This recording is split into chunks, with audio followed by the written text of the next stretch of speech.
In this video, we're going to continue solving trig equations. So for number 7, we have the square root of 3 times cosecant x minus 2 equals 0. All right, so cosecant x is what we want to isolate, so we're going to add 2 to both sides. So we'll have the square root of 3 times the cosecant of x equals 2.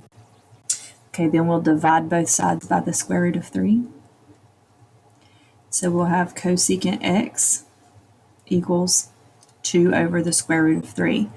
All right, again, cosecant is not one of the trig functions that I would expect you to have all the values memorized for, but its reciprocal sine you should. So we're going to flip this. We're going to change this to sine and flip this to its reciprocal. And now you want to find the places in the unit circle, the angles in the unit circle that have a sine or a y value of square root 3 over 2. Sine is positive, remember, in quadrants 1 and 2, where your y value is positive. So those would be at pi thirds and at 2 pi thirds.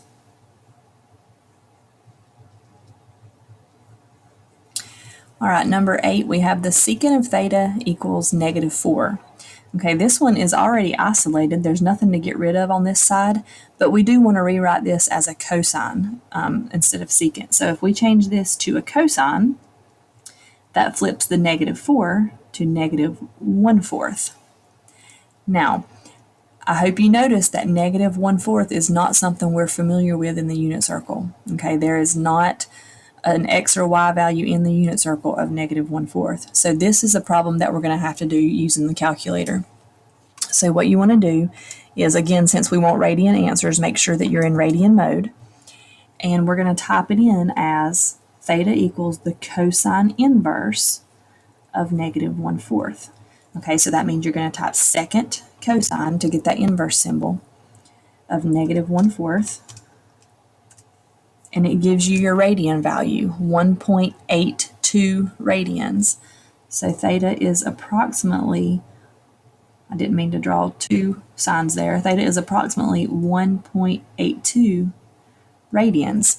Now, if you'll remember back when we were in the previous unit, we talked about how your calculator is programmed to give you one answer, but there's usually always two answers. So there is another place in the unit circle where the cosine is -1/4. Think about where cosine is negative at. Cosine is your x value. Your x value is negative in quadrants 2 and 3. All right, so we want a quadrant 2 answer and a quadrant 3 answer. 1.82 is our quadrant 2 answer. And we know that because pi halves is right here at the top, and pi divided by 2 is 1.57. So 1.82, if this is 0 over here, 1.82 is past 1.57. So our calculator gave us the quadrant 2 answer. We've got to find the quadrant 3 answer. And the way we're going to do that is with reference angles like we did before. We've got to figure out what this reference angle right here is. A reference angle is always the angle that forms with the x-axis that it's closest to, okay? If we can find that angle right there, then we're going to drop that same angle down here in quadrant 3, and that's the one that we need for our answer. So to get this difference right here between this 1.82 and our x-axis, remember our x-axis is pi, so we just need the difference in pi and 1.82. So that's what I'm going to type in. Pi minus 1.82 is 1.32. So this reference angle is 1.32 radians. We need to drop down in quadrant 3 that same 1.32 radians. So rather than subtracting, we're going to add the 1.32 to the pi now because we want to go past the pi down into quadrant 3. So if we take pi and we add 1.32, we get 4.46, which is our quadrant 3 answer. And you don't have to write the RAD on there for radians. Remember that as long as you don't put a degree symbol, it's understood that it's in radians anyway. So anytime you're solving one of these problems and the value, the ratio over here doesn't look like something from the unit circle that you're familiar with, that would be a calculator problem. Okay, number 9. The sine of x plus square root 2 equals the negative sine of x. So we have a trig function, or sine x, on each side of our equation. We need to get those together. Just like when you're solving a normal equation, you want your variables on the same side of the problem. That's what we want here. So I'm going to add this sine x over to this side so that this side will equal 0. So sine x plus sine x is going to be 2 sine x plus the square root of 2 equals 0. And now we can solve that by subtracting the square root 2 over. So we'll have 2 sine x equals negative square root 2. And then divide by this 2. Negative square root 2 over 2. So where in the unit circle is the sign negative, first of all? That would be quadrants 3 and 4. And then where is it square root 2 over 2? Okay, so that's going to happen at 5 pi fourths in quadrant 3 and 7 pi fourths in quadrant 4. Okay, number 10. 2 sine squared x minus sine x minus 1 equals 0. If you'll notice, this looks a lot like a quadratic equation because you have your trig value squared, and then you have your trig value to a power of 1, and then you have a constant term, kind of like this. If you replace your sine x's with just x's, that just becomes a quadratic equation. So we want to factor this just like we would factor a quadratic equation. Okay, so to get a 2 sine squared x, we know we're going to need a 2 sine x and a sine x. Okay, so I'm kind of unfoiling here. I'm trying to figure out what would have been in parentheses that I would have had to FOIL out in order to get this. Okay, so I did my first times first. That gives me that part. Now I need to do my last times last. That'll give me a negative 1. Obviously, the only factors of 1 are 1 and 1. I just have to put my signs in the right place so that whenever I do my outer and my inner, I end up getting this negative sine x that I want. So if I put my negative here, that gives me negative 2 sine x that way, and positive 1 sine x this way, which is negative sine x, which is what I want. Okay, so you're factoring just like you would factor a quadratic equation. From here, we're going to set each parenthesis equal to 0. So we have 2 sine x plus 1 equals 0, and then sine x minus 1 equals 0, and then we just have two smaller equations to solve. If we solve this one, we're going to subtract 1 and divide by 2, so we get negative 1/2. And then for this one, we're just going to add 1, so the sine x is 1. Okay, so here I need to find the angles in the unit circle that have a sine of negative 1/2 or a y value of negative 1/2. Okay, that occurs at 7 pi 6 and 11 pi 6, quadrant 3 and quadrant 4. And then here I need to find the angles where my sine is a 1. In other words, where is my y value a 1? And that only occurs one time, and that's straight at the top of your unit circle at pi halves. Okay, so this problem actually has 3 answers to it. All right, number 11, 2 sine squared x plus 3 cosine x minus 3 equals 0. This is very similar to a quadratic equation as well. We have our square here, we have our regular trig, and then we have a constant. The only problem here is I have 2 different trig functions in this problem instead of the same trig function twice. So what I want to do on a problem like this is I want to take the one that's squared and try to use one of my Pythagorean identities to rewrite this one in terms of cosine. Okay, if you remember your Pythagorean identities, you had one that said sine squared theta plus cosine squared theta equals 1.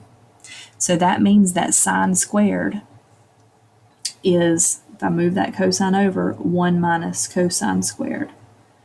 Okay, so I can replace this sine squared with 1 minus cosine squared x.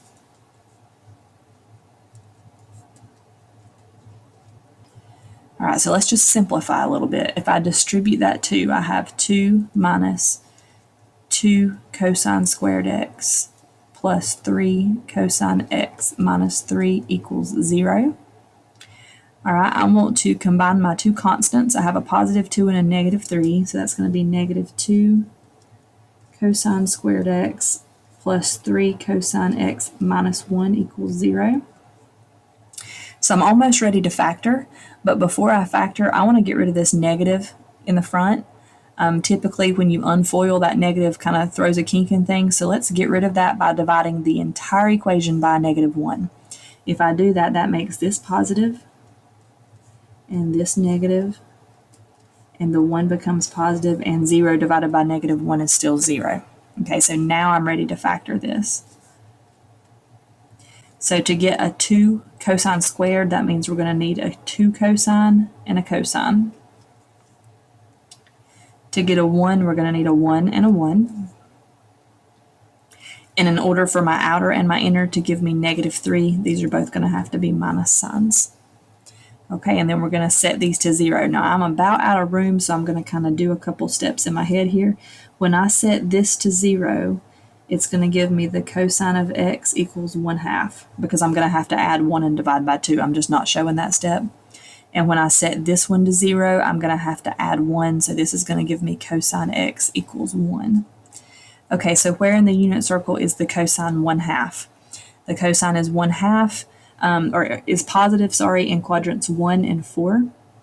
So we need a quadrant 1 answer and a quadrant 4 answer, and that would be at pi thirds and 5 pi thirds. And where's your cosine 1? Where's your x value just 1 at? And that's at 0, or 2 pi. But remember, we don't want to give both of those as an answer, only 0 as an answer. So that one has 3 answers as well. Number 12 is very similar to number 11. We have a quadratic equation again. We do need to get this 4 over here on the left-hand side, so let me do that first. So when we subtract it over, it'll be a -4 equals 0. This is very similar to this one in that it's quadratic. We have our square, and then we have our regular trig, and then we have our constant. But we have two different trig functions again. So if you remember your Pythagorean identities, secant squared is really 1 plus tangent squared theta, or x. So I can put 1 plus tangent squared x right here, so that I'm dealing with all tangents, which is what we want. Okay, so let's do some simplifying. I want to combine this positive 1 with the -4, which will give me a -3.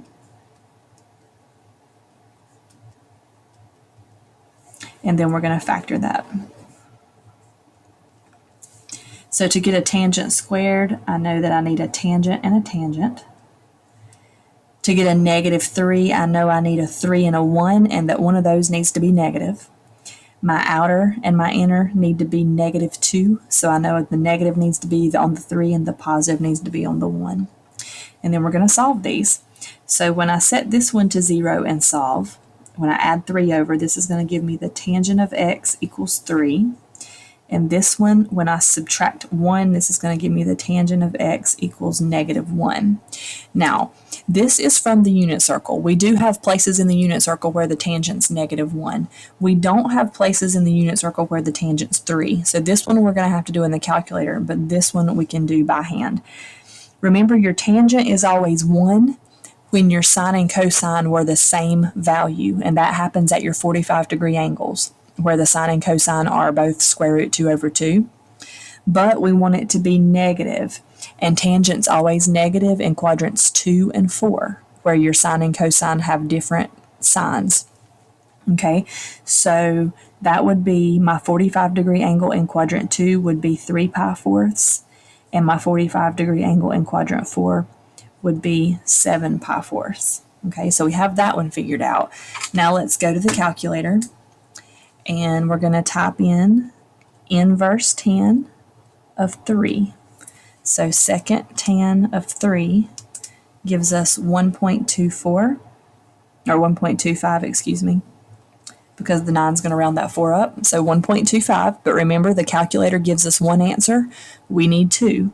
Okay, so let's think about what quadrants we're looking for here. Tangent is positive in quadrants 1 and quadrants 3. So the calculator gave me 1.25. It gave me my quadrant 1 answer right here. I need that same angle, but down here in quadrant 3.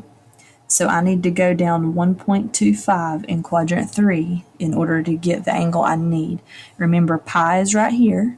So if I do pi plus 1.25, that'll put me with what I need. So I'm going to do second pi plus 1.25. That gives me 4.39.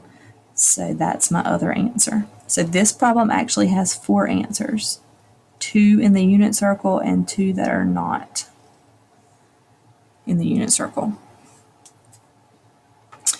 All right, and one more problem, number 13. Cotan x times cosine squared x equals 2 cotan x. Okay, so this one looks a little bit different. The first thing I would do here is try to get everything on one side. Since you have trig over here and trig over here, I would try to get it all together. So I'm going to subtract the 2 cotan x to the other side. Keep in mind, I can't subtract it from this cotan because this cotan is part of a bigger term. That's all together. So that's not a like term. So I'm just going to have to subtract it on the end, like that. Okay, so this is what I have. This one's not going to factor like the other two because I don't have that nice pattern. What I can see, though, is I've got a greatest common factor. This term and this term both have a cotan in them. So I can pull that cotan x out, which will leave me with cosine squared x minus, if I pulled that cotan out, I'm just left with 2 equals 0. Okay, so I can solve these by setting these equal to 0. This won't factor. Okay, the only way you can factor a quadratic that has 2 terms is if it's a difference of squares, and 2 is not a square, so I can't factor that. I'm just going to have to set it to 0. So I'm going to set the cotan to 0, and I'm going to set cosine squared x minus 2 to 0. So let's start over here. Where is the cotan 0? Remember that cotan is cosine over sine. So if I can figure out where the cosine is 0 at, 0 divided by anything is 0. So all I really need to know is, where's the cosine 0? Cosine is your x value. So your x value is always 0 straight up at pi halves and straight down at 3 pi halves. Okay, so that one is solved. For this one, I'm going to add 2. And then I'm going to get rid of the square by square rooting it. So I have the cosine of x equals the positive negative square root of 2. Okay, square root of 2 is not something from the unit circle. If it was square root 2 over 2, it would be, but we don't have a cosine value of square root 2 or negative square root 2. So we're going to go to the calculator, and we're going to type in inverse cosine of square root 2. And it tells me I have an error. Okay. Let's do negative square root 2.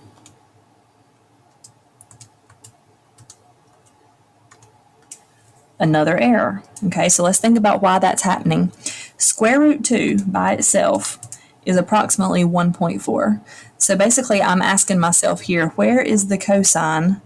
1.4 or negative 1.4? Well, if you remember from when we drew our graphs, cosine has an amplitude of 1, which means its highest value is 1 and its lowest value is negative 1 in the unit circle. So that means there is no place, there's no angle where my cosine is going to go higher than 1 or lower than negative 1. So these two values are not going to work for cosine. So this side doesn't give me any answers. That doesn't mean I put no solution, because remember, I still got 2 answers over here. It just means this side of the problem isn't going to give me a solution, but pi halves and 3 pi halves do work for the cotangent side.